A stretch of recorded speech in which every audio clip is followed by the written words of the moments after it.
स्थानीय निकायों के पंचायती राज संस्थाओं के स्थानीय निकायों का आम चुनाव का जो कार्यक्रम है वो आज राज्य निर्वाचन आयोग द्वारा जारी किया जा रहा है। इस विषय में मेरा अनुरोध है माननीय राज्य निर्वाचन आयुक्त महोदय से कि वो आपको संबोधित करें। धन्यवाद। धन्यवाद सुखजीत, आप सबका इस प्रेस वार्ता में स्वागत है। आज हम पंचायती राज निकायों के 7वें जनरल इलेक्शंस के संबंध में आपसे सूचना साझा करना चाहते हैं। भारत के संविधान के अनुच्छेद 243 के साथ पठित हिमाचल प्रदेश पंचायती राज अधिनियम 1994 की धारा 160 में पंचायती राज संस्थाओं के निर्वाचन करवाने की शक्तियां राज्य निर्वाचन आयोग में निहित हैं। अतः राज्य निर्वाचन आयोग राज्य के त्रिस्तरीय पंचायती राज संस्थाओं के निर्वाचन हेतु आज निर्वाचन कार्यक्रम जारी करने जा रहा है। यह निर्वाचन कार्यक्रम जिला कुल्लू की 4 पंचायतों जिसमें विकास खंड नगर की ग्राम पंचायत करजा व सोयल तथा विकास खंड आनी की पंचायत जाबन व नामोग सम्मिलित हैं पर लागू नहीं होगा, क्योंकि इन पंचायतों का कार्यकाल 9 फरवरी 2027 तक समाप्त हो रहा है।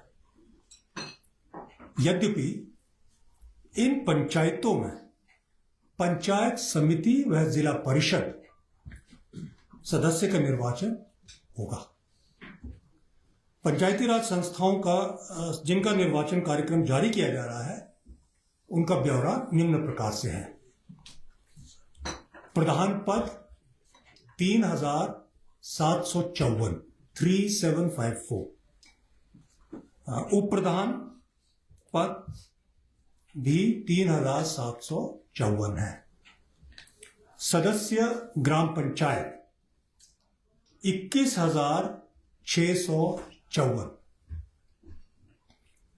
सदस्य पंचायत समिति 1769 सदस्य जिला परिषद 251 कुल पद 31,182।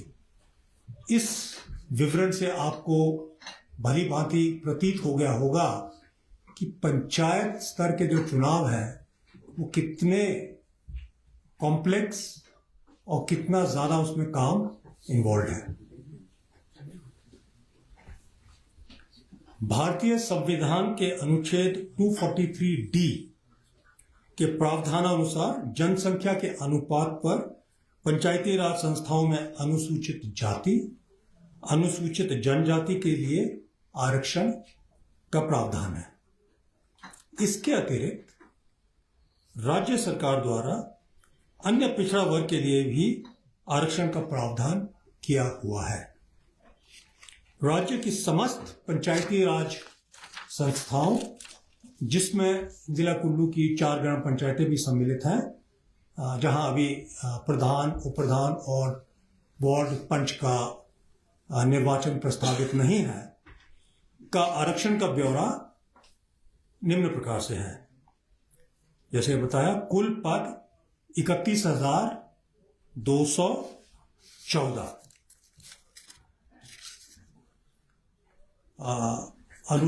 अनुसूचित जाति के लिए आरक्षित पद 2502, अनुसूचित जाति महिला के लिए आरक्षित पद 4607,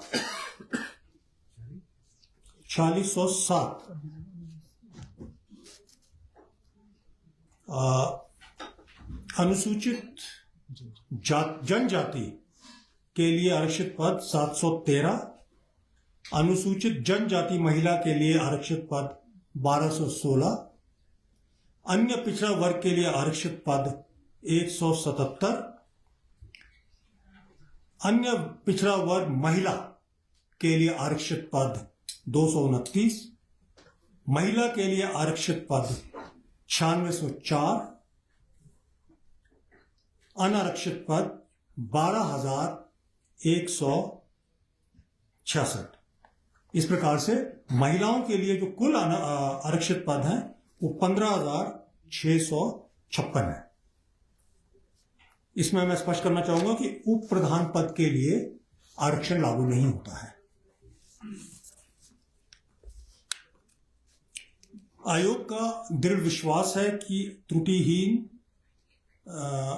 त्रुटि रहित और अद्यतन मतदाता सूचियां लोकतांत्रिक प्रक्रिया की आधारशिला है। इसलिए इनकी गुणवत्ता, पारदर्शिता और विश्वसनीयता के में सुधार कर गहन और निरंतर ध्यान केंद्रित किया जाता है। आयोग द्वारा दिनांक 1 अक्टूबर 2025 आहर्ता तिथि रखी गई थी शुरू में, और जिसके आधार पर प्रारूप प्रकाशन भी किया गया था। इन मतदाता सूचियों को 13/11/2025 को अंतिम रूप भी दिया गया। तत्पश्चात आपको मालूम है कि इन कारणों से थोड़ा सा विलंब हुआ निर्वाचन के कार्यक्रम में, तो आयोग द्वारा पुनः 1 अप्रैल 2026 को आहर्ता तिथि मानते हुए मतदाता सूचियों का विशेष पुनरीक्षण किया गया, ताकि अधिक से अधिक पात्र व्यक्तियों को मताधिकार दिया जा सके। उपरोक्त अद्यतन स्थिति प्रक्रिया के उपरांत पंचायती राज संस्थाओं में जिलावार मतदाताओं की संख्या प्रेस नोट में दी है, मैं सारी नहीं पढ़ूंगा क्योंकि 12 जिले हैं और 12 है। कुल वर्तमान में जो हमारे पास उपलब्ध आंकड़े हैं उसके अनुसार पंचायती राज संस्थाओं में कुल 50,79,048 मतदाता दर्ज है, जिनमें 25,67,770 पुरुष, 25,11,249 महिलाएं व 29 अन्य मतदाता हैं। इन पंचायती राज संस्थाओं में 18 वर्ष की आयु के 52,349 मतदाता हैं, जो कि प्रथम बार मतदान करेंगे। इनमें 28,581 पुरुष व 23,768 महिला मतदाता हैं। विकास खंड पाउंटा साहिब की ग्राम पंचायत भाटावाली में सबसे अधिक 4,623 व विकास खंड पू की ग्राम पंचायत सुमरा में सबसे कम केवल 178 मतदाता हैं। विकास खंड पाउंटा साहिब की ग्राम पंचायत भाटावाली के वार्ड संख्या 7 में सबसे अधिक 723 मतदाता हैं, तथा विकास खंड महला की ग्राम पंचायत करिया के वार्ड संख्या 8 में सबसे कम मात्र 17 मतदाता हैं।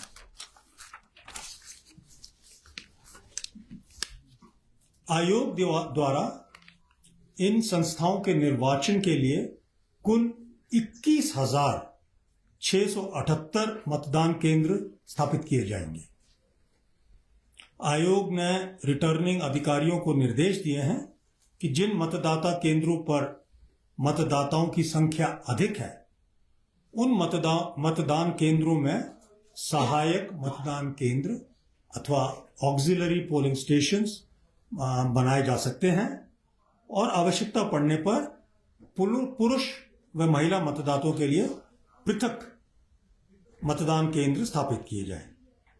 परंतु सहायक मतदान केंद्र जो कि ऑक्सिलरी पोलिंग स्टेशन है, वह मुख्य मतदान केंद्र एक ही भवन में स्थापित होने चाहिए। आयोग ने यह भी निर्देश जारी किए हैं कि जहां तक संभव हो, महिलाओं के लिए पृथक से स्थापित मतदान केंद्र पर महिला मतदान दल तथा महिला सुरक्षा कर्मियों की ड्यूटी लगाई जाए। जिला लाहौल स्पीति के विकास खंड काजा की ग्राम पंचायत लांगजा में राजकीय प्राथमिक पाठशाला कॉमिक में 4,587 मीटर की ऊंचाई पर एक मतदान केंद्र स्थापित किया जा रहा है, जो प्रदेश में सबसे अधिक ऊंचाई पर स्थित मतदान केंद्र होगा। आपको विदित ही है कि पंचायती राज निर्वाचन के दौरान, संस्थाओं के निर्वाचन के दौरान 5 पदों के लिए एक साथ निर्वाचन किया जाता है। तो इस प्रकार से एक मतदाता को 5 मतदान पत्र दिए जाएंगे, लेकिन सुविधा के लिए आयोग ने उन मतदान पत्रों का रंग अलग अलग रखा है, ताकि पोलिंग पार्टीज को भी और लोगों को भी आसानी हो। पंचायत सदस्य के लिए सफेद रंग का बैलेट पेपर होगा, मतदान पत्र जो है सफेद रंग का होगा। उप प्रधान पद के लिए पीला अथवा येलो बैलेट पेपर होगा। प्रधान पद के लिए हल्का हरा, लाइट ग्रीन बैलेट पेपर होगा। सदस्य पंचायत समिति के लिए गुलाबी अथवा पिंक बैलेट पेपर का इस्तेमाल किया जा रहा है, तथा सदस्य जिला परिषद के लिए हल्का नीला अथवा लाइट ब्लू बैलेट पेपर इस्तेमाल किया जाएगा। मतदाताओं के लिए जानकारी, जैसा कि मैंने अर्बन लोकल बॉडीज के कार्यक्रम को आप सबसे साझा करते हुए सूचित किया था, कोई भी मतदाता वोटर सारथी ऐप के माध्यम से भी मतदाता सूची में अपना व अपने परिवार एवं संबंधियों का नाम देख सकता है। वोटर सारथी ऐप राज्य निर्वाचन आयोग की वेबसाइट sec-himachal.hp.gov.in तथा प्ले स्टोर पर उपलब्ध है। इसके अतिरिक्त पंचायती राज संस्थाओं की मतदाता सूचियां राज्य निर्वाचन आयोग की अपनी वेबसाइट पर भी उपलब्ध है, अतः इच्छुक मतदाता वेबसाइट के माध्यम से अपने नाम की जांच कर सकते हैं। आयोग पुनः मतदाताओं को यह भी सूचित करना चाहता है कि भारतीय निर्वाचन आयोग तथा राज्य निर्वाचन आयोग 2 भिन्न संस्थाएं हैं। भारतीय निर्वाचन आयोग लोकसभा तथा विधानसभा के निर्वाचन संपन्न करवाती है, जबकि राज्य निर्वाचन आयोग शहरी निकायों व पंचायती राज संस्थाओं के निर्वाचन संपन्न करवाती है। स्थानीय निकायों में मतदान करने के लिए मतदाता का नाम राज्य निर्वाचन आयोग की मतदाता सूची में होना आवश्यक है। भारतीय निर्वाचन आयोग द्वारा जारी किया गया एपिक कार्ड, फोटो पहचान पत्र, केवल एक पहचान का माध्यम है और किसी भी स्थिति में यह मतदान का अधिकार नहीं देता है।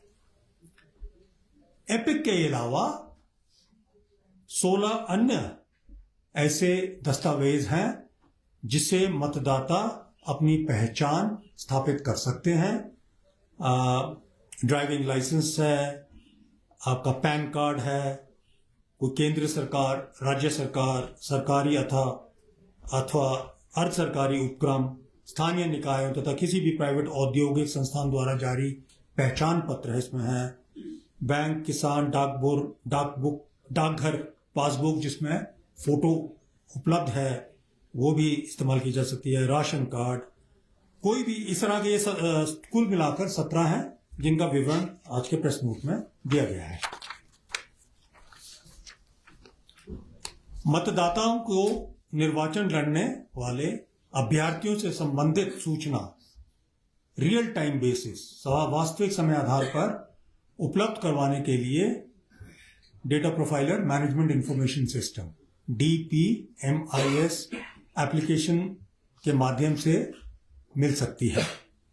इसका लिंक राज्य निर्वाचन आयोग की वेबसाइट SEC हिमाचल www.hp.gov.in पर उपलब्ध है। इस एप्लीकेशन से कोई भी व्यक्ति किसी भी निर्वाचन क्षेत्र से निर्वाचन लड़ने वाले अभ्यर्थी की नामांकन, छटनी, नाम वापसी एवं चुनाव चिन्ह की जानकारी ले सकता है। इसके अलावा अभ्यर्थी के चल अचल संपत्तियों, दायित्वों एवं आपराधिक पृष्ठभूमि का भी ब्यौरा देख सकता है। प्रदेश में स्थानीय निकायों के चुनाव प्रायः शांतिपूर्ण रूप से संपन्न होते रहे हैं और निर्वाचन आयोग आशा करता है कि इस बार भी इसी प्रकार से शांति से यह संपन्न होंगे। फिर भी किसी अवांछनीय स्थिति से बचने के लिए आयोग द्वारा अतिरिक्त मुख्य सचिव गृह एवं पुलिस महानिदेशक को निर्देश जारी किए हैं कि स्वतंत्र, निष्पक्ष एवं सुचारू मतदान के लिए सुरक्षा के व्यापक प्रबंध किए जाएं। मादक पदार्थ के वितरण एवं बिक्री पर रोक के बारे में भी मैं पहले भी कह चुका हूं।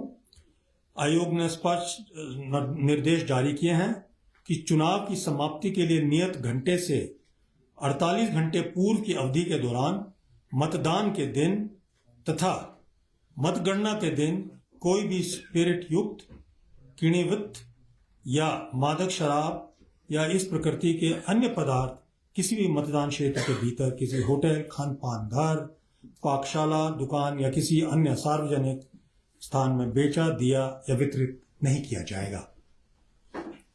आयोग द्वारा सभी सरकारी एवं निजी संस्थाओं को मतदान के दिनांक को सवैतनिक अवकाश घोषित करने के दिशा निर्देश भी जारी किए हैं। आयोग द्वारा यह जानकारी भी दी गई है कि जिला परिषद का निर्वाचन लड़ने वाले अभ्यर्थियों के लिए हिमाचल प्रदेश पंचायती राज अधिनियम 1994 की धारा 121 क व ख के प्रावधानानुसार निर्वाचन व्यय संबंधित प्रपत्र पर संधारित करना व रिटर्निंग अधिकारी को संबंधित प्रपत्र पर प्रस्तुत करना आवश्यक है। जिला परिषद सदस्य के लिए निर्वाचन व्यय की अधिकतम सीमा 1 लाख रुपए रखी गई है।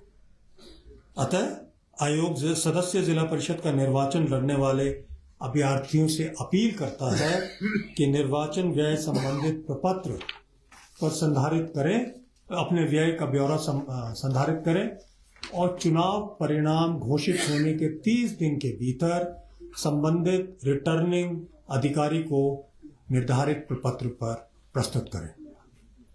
आयोग द्वारा निर्वाचन व्यय दाखिल करने के लिए कैंडिडेट एक्सपेंडिचर रिपोर्टिंग सिस्टम भी बनाया गया है। अतः निर्वाचन लड़ने वाले अभ्यर्थियों से आयोग अपील करता है कि उपरोक्त एप्लीकेशन के माध्यम से भी निर्वाचन व्यय दर्ज कर सकते हैं और करें। आयोग द्वारा निर्वाचन लड़ने वाले अभ्यर्थियों के लिए एक बहुत सूक्ष्म सी मार्गदर्शिका भी तैयार की गई है, जिसकी प्रति उनको रिटर्निंग अधिकारी, सहायक रिटर्निंग अधिकारी द्वारा नामांकन पत्र प्रारूप प्राप्त करते समय उपलब्ध करवाई जाएगी अथवा वह मांग कर सकते हैं। विस्तृत मार्गदर्शिका आयोग की वेबसाइट SEChimachal पर .hp.gov.in पर भी उपलब्ध है और उससे वह वहां से भी डाउनलोड कर सकते हैं। इससे उन्हें काफी क्लैरिटी मिलेगी और जो छोटे छोटे कई ऐसे चूक रह जाती है, हमें आशा है कि वह इस प्रकार की कोई भी चूक उनसे उनकी अपने इस इंटायर इलेक्शन प्रोसेस में नहीं होगी। पूरे प्रदेश में आदर्श आचार संहिता लागू हो गई है। यह आचार संहिता चुनाव प्रक्रिया की निष्पक्षता, पारदर्शिता एवं समान अवसर सुनिश्चित करने के उद्देश्य से लागू की जाती है।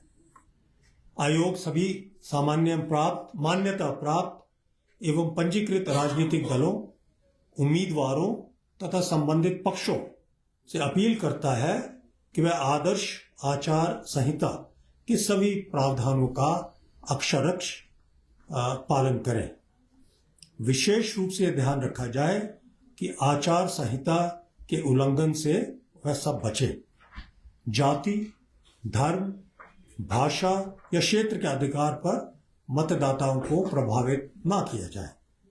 सरकारी संसाधनों, मशीनरी का चुनाव प्रचार में उपयोग ना करें तथा सार्वजनिक स्थानों पर प्रचार सामग्री लगाने के लिए निर्धारित नियमों का पालन करें। आयोग यह भी स्पष्ट करता है कि आचार संहिता के उल्लंघन के मामलों में सख्त कार्रवाई की जाएगी। सभी शिकायतों के त्वरित निस्तारण हेतु प्रभावी तंत्र को जिला स्तर पर स्थापित किया गया है। आयोग प्रशासनिक अधिकारियों, कानून व्यवस्था एजेंसियों एवं चुनाव से जुड़े सभी कार्मिकों को भी निर्देशित करती है कि वह निष्पक्ष एवं शांतिपूर्वक चुनाव संपन्न करवाने हेतु पूर्ण निष्पक्षता और पारदर्शिता के साथ अपने दायित्वों का निर्वहन करें। किसी भी प्रकार के प्रलोभन से दूर रहें।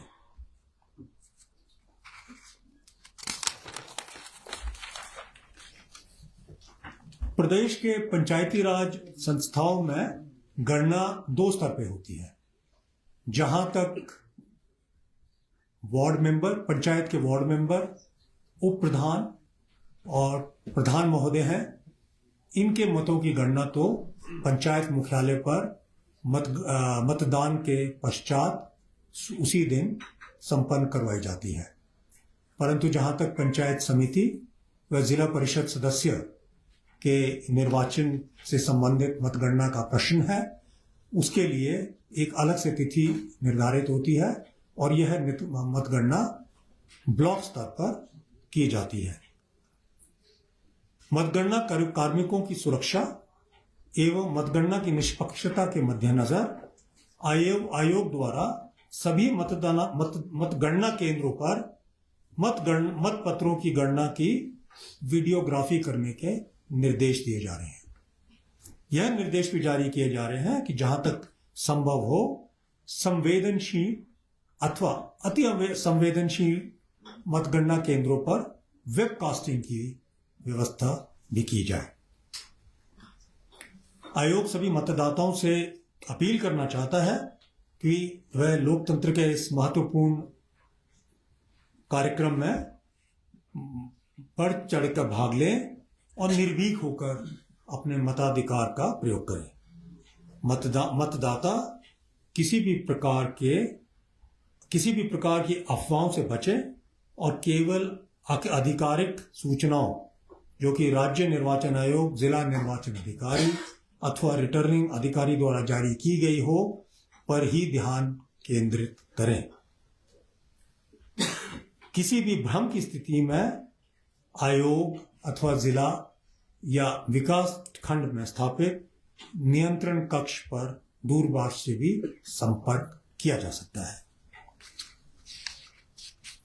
पंचायती राज संस्थाओं के निर्वाचन 3 चरणों में और स्वतंत्र चुनाव के चिन्ह के आधार पर करवाए जाएंगे और किसी भी उम्मीदवार को उसकी पसंद का चुनाव चिन्ह आवंटित नहीं किया जाएगा। त्रिस्तरीय पंचायत राज संस्थाओं के निर्वाचन का कार्यक्रम निम्न प्रकार से है। निर्वाचन कार्यक्रम की अधिसूचना 29 अप्रैल 2026 को जारी होगी। इसी तिथि को जिला निर्वाचन अधिकारी पंचायत द्वारा नोटिस भी जारी किया जाएगा।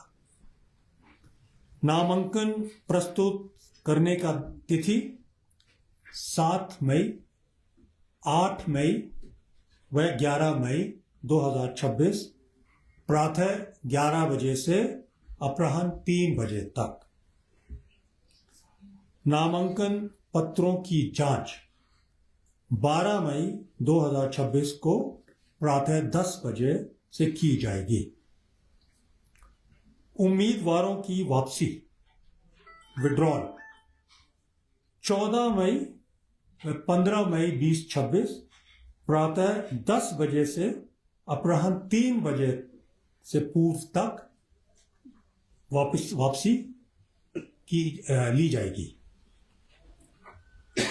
नामांकन पत्रों की वापसी के तुरंत पश्चात निर्वाचन लड़ने वाले अभ्यर्थियों की सूची तैयार की जाएगी। तत्पश्चात चुनाव चिन्ह आवंटित किए जाएंगे अथवा 15 मई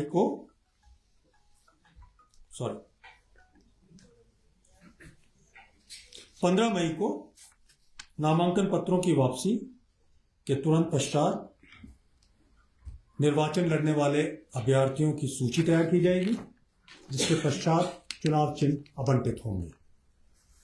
मतदान केंद्रों की सूची प्रकाशित करने की तिथि है 7 मई 2026 या इससे पूर्व।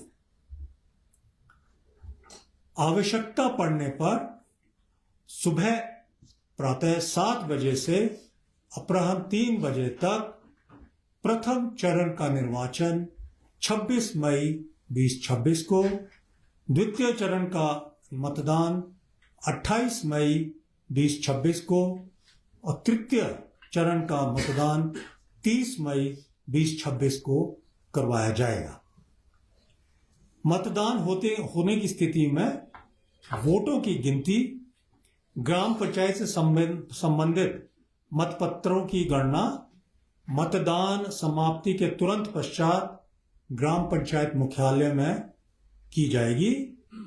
पंचायत समिति व जिला परिषद के मतों की गणना 31 मई 2026 को प्रातः 9 बजे से विकास खंड मुख्यालय पर की जाएगी। धन्यवाद। सर, इसमें जो आपराधिक प्रवृत्ति के लोग हैं, एक मिनट आपराधिक प्रवृत्ति के लोग हैं या फिर नशा तस्करी में इन्वॉल्व हैं, उन लोगों के ऊपर बैन रहेगा इलेक्शन लड़ने में, या वो भी लड़ पाएंगे इलेक्शन? इलेक्शन कौन लड़ सकता है, कौन नहीं लड़ सकता है, कानून में सेक्शन 122 पंचायती राज अधिनियम में बहुत विस्तृत रूप से उसका व्याख्यान किया गया है। मेरा अनुरोध है कि आप उसको देखें और उसमें यह स्पष्ट रूप से कहा गया है कि जो आपराधिक व्यक्ति है, जिसको कन्विक्टेड लेकिन, और उसको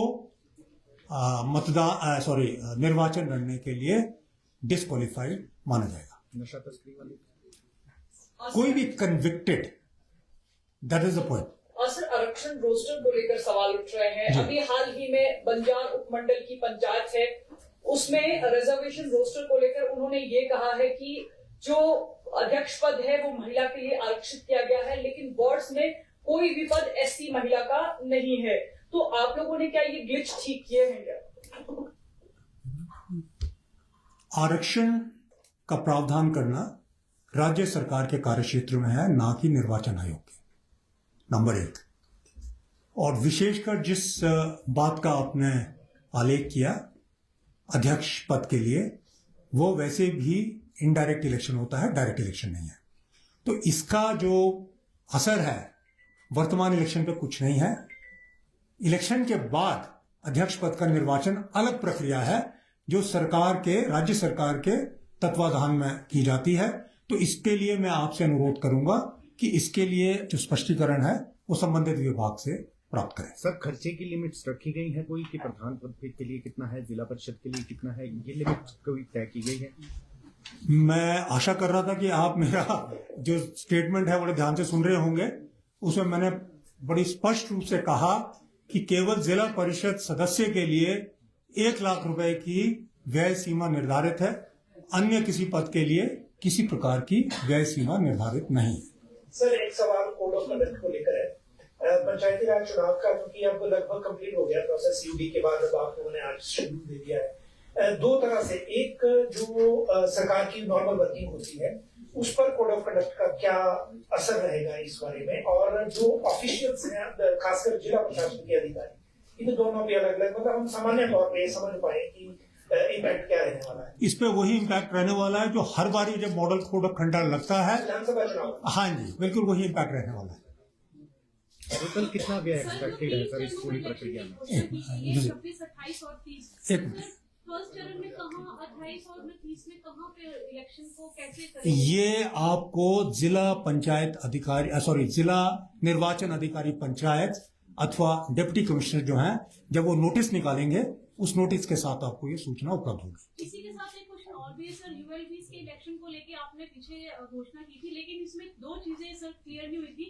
जो 3 एमसी रह गए हैं हमीरपुर, बद्दी और ऊना, और साथ ही 21 यूएलबी जहां पे इलेक्शन नहीं हुए। सर क्या वजह है कि वहां पे इलेक्शन नहीं हुए हैं, जबकि डेट उनकी 2 साल तय की गई थी और उस बीच इलेक्शंस भी अब हो रहे हैं, तो इनमें क्यों नहीं हो पा रहे सर?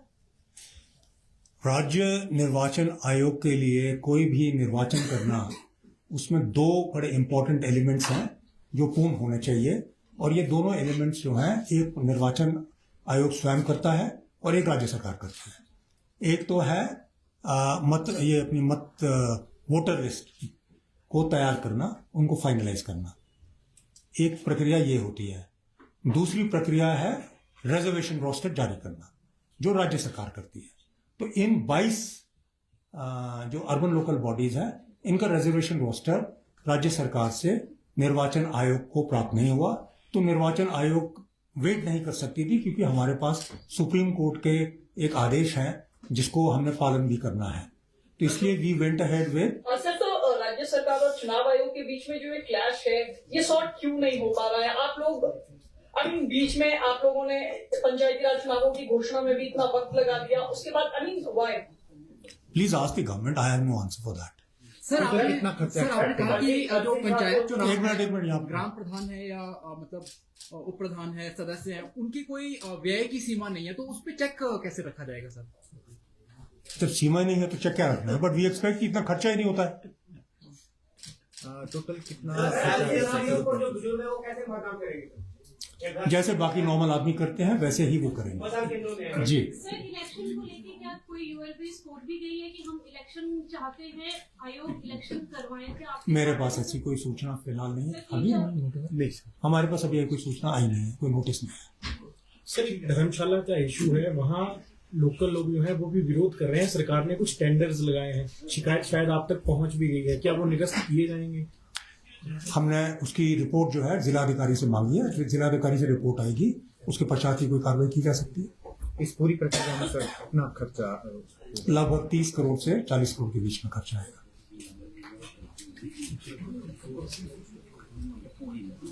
Thank you.